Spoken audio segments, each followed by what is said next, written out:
Թբիլիսիում նորին սրբությանը հրաժեշտ տալու համար երկրի տարբեր անկյուններից ժամանում են քաղաքացիներ եւ հոգեվորականներ։ Փոթիի թեմը այսօր կժամանի մայրաքաղաք, իսկ համայնքապետարանի անվճար տրանսպորտը տեղացիներին կսպասարկի վաղը եւ մյուս օրը։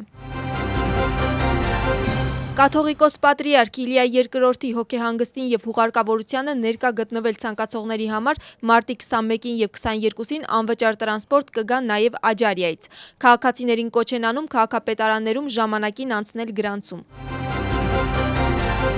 ՍՔ օրերը կշարունակվեն մինչև կիրակի ներառյալ։ Համայն Վրաստանի կաթողիկոս պատրիարքի հիշատակը հարգելու համար Թբիլիսիում տարբեր հաստատությունների շենքերին տեղադրվել են Իլիա II լուսանկարները։ Երկրի ողջ տարածքում վարչական շենքերի վրա պետական դրոշները իջեցված են։ Հուղարկավորության արարողությունը կկայանա մարտի 22-ին Սիոնի տաճարում, որտեղ Իլիա II-ին կտեղափոխեն Սամեբայի մայր տաճարից։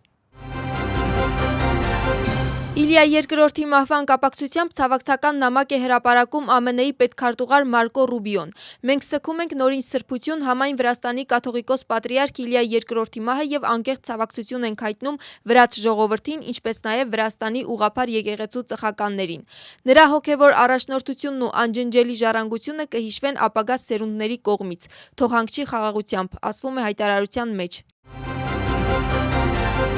Կաթողիկոս պատրիարքի մահվան կապակցությամբ վիշտ է հայտնում նաև գլոբալ կրոնական ազատության հարցերով ԱՄՆ-ի գլխավոր խորհրդական Մարկ Ուոքերը։ Խորը ցավակցություն ենք հայտնում բոլոր նրանց, ովքեր սգում են պատրիարք Իլիա II մահը, պատրիարքի, ով պաշտպանում էր Վրաստանի ուղղափառ եկեղեցու ազատ դավանանքը խորհրդային միության կողմից հավատքի ոչնչացման եւ ազատության ճնշման փորձերի ֆոնին, գրում է Մարկ Ուոքերը։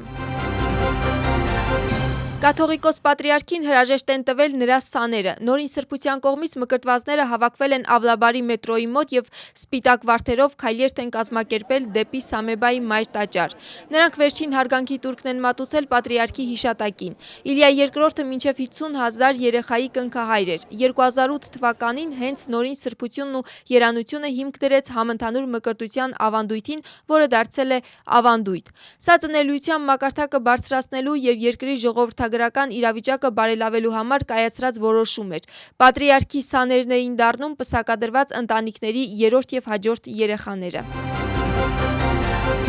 Վրաստանում Իսպանիայի դեսպանատունը անկեղծ ցավակցություն է հայտնում Վրաստանի ուղղափառ եկեղեցուն եւ երկրի բնակչությանը պատրիարք Իլիա II մահվան կապակցությամբ։ Նա հանդիսանում էր Վրաստանի հոգեվոր ինքնության անկյունակարը, թող հանգչի խաղաղությամբ, գրված է հայտարարության մեջ։ Ուղղափառ եկեղեցուն եւ ծխականներին ցավակցություն է հայտնում Վրաստանի մուֆթի Ադամ Շանթաձեն, ով Բայրամի աղոթքից հետո դիմել է Բաթումի կենտրոնական մզկիթում հավաքվածներին եւ զրուցել պատրիարքի երկարամյա գործունեության մասին։ Նրա հայտարարությամբ Իլիա II գործունեությունը կարևորագույնն էր կրոնների միջև հարաբերությունների, փոխադարձ հարգանքի, խաղաղության եւ հասարակության միասնության ամրապնդման գործում։ Այսօր մուսուլմանական աշխարհը նշում է ծանր պահքի ավարտը եւ Ռամազան Բայրամը։